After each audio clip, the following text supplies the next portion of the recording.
हरे कृष्णा, राधे राधे। आप सभी को आने वाली जया एकादशी की बहुत बहुत शुभकामनाएं। माघ मास की शुक्ल पक्ष की जया एकादशी सभी पापों को नष्ट करने वाली है। इस एकादशी के व्रत से पूर्व जन्म की सुमेरु पर्वत जैसे भी पाप नष्ट हो जाते हैं और वर्तमान समय के भी पाप नष्ट हो जाते हैं। इतना ही नहीं, जो प्रेत योनि में या भूत प्रेत योनि में जो भटकते रहते हैं उनको भी मोक्ष मिल जाता है। यह एकादशी अत्यंत दुर्लभ एकादशी है। इस एकादशी का गलती से भी व्रत हो जाए तो भी इसका पुण्य फल प्राप्त हो जाता है। और इस एकादशी की विधिवत पूजन करने से, व्रत करने से भगवान श्री हरि की कृपा हमें प्राप्त होती है।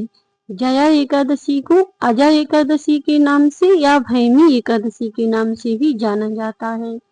तो आइए श्रवण करते हैं जया एकादशी व्रत की कथा।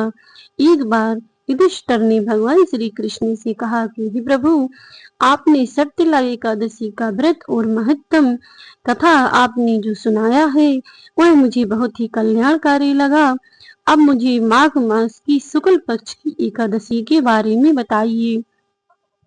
यह सुनकर भगवान श्री कृष्ण ने अपनी मंद मुस्कान से बोले, हे युधिष्ठिर, माघ मास में जो शुक्ल पक्ष में एकादशी आती है उसको जया एकादशी या भैमी एकादशी के नाम से जाना जाता है।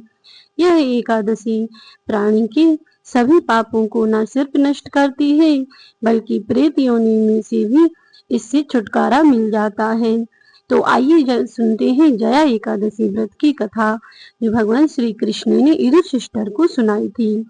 एक समय महाराज इंद्र अपने इंद्रासन पर बैठे हुए संगीत का आनंद ले रहे थे। अप्सराएं नाच गान कर रही थीं और महाराज इंद्र बड़ी प्रसन्नता से सुखपूर्वक बैठे हुए थे। उसी सभा में मुख्य संगीतज्ञ पुष्पवान और माल्यवती भी थे। पुष्पवान और माल्यवती एक दूसरे को देखकर आकर्षित हो रहे थे। इस कारण उनके संगीत में त्रुटियां आ रही थीं। जब यह महाराज इंद्र ने देखा तो उन्हें अत्यंत क्रोध आया और उन्होंने माल्यवान और पुष्पवती को श्राप दे दिया कि तुम दोनों पृथ्वी लोक पर जाओ और प्रेत योनि में भटकते रहो, क्योंकि तुमने मेरा अपमान किया है। इस कारण महाराज इंद्र ने घोर श्राप दे दिया और माल्यवान और पुष्पवती उस श्राप को लेकर पृथ्वी लोक पर आ पहुंचे। पृथ्वी पर वह हिमालय की ओर पहुंचे। वहां पर बर्फ ही बर्फ था, चारों ओर कहीं कुछ नहीं दिखाई दे रहा था और श्राप के कारण वह प्रेत योनि में पहुंच चुके थे। प्रेत योनि में जब भटकते भटकते उन्हें पूरा दिन हो गया, कुछ भी खाने को नहीं मिला और न ही पीने को मिला। लेकिन उस समय अजय एकादशी थी तो सारा दिन बिना अन्न जल के रहे और गलती से उनका जया एकादशी का व्रत हो गया। तब उनको उस पुण्य फल की प्राप्ति से उनका श्राप मुक्त हो गया और वह अपने दिव्य शरीर में वापिस आ गए।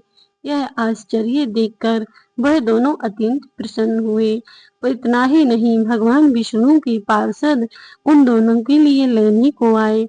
जब महाराज इंद्र ने देखा कि इन दोनों को इतनी जल्दी मेरे दिए हुए कठोर श्राप से मुक्ति कैसे मिल गई, तब इंद्र उनके पास पहुंचे और कहा कि तुम लोगों को इतनी जल्दी मेरे श्राप से मुक्ति कैसे मिल गई।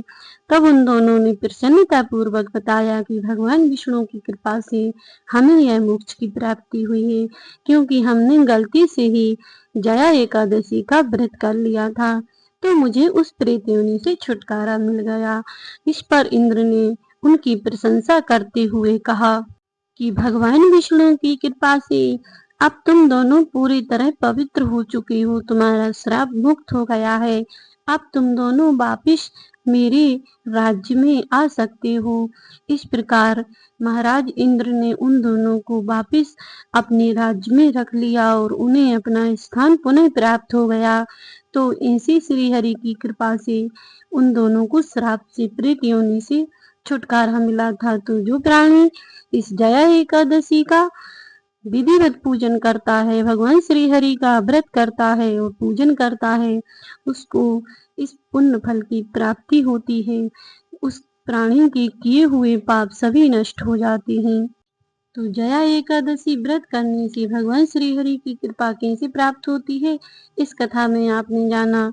माना जाता है कि जो नियमित समय से एकादशी व्रत करता है, उसको भगवान श्री हरि का अभिमान लेने के लिए आता है, वह नरकगामी नहीं होता है, उसको नरक के रास्ते में नहीं जाना पड़ता है।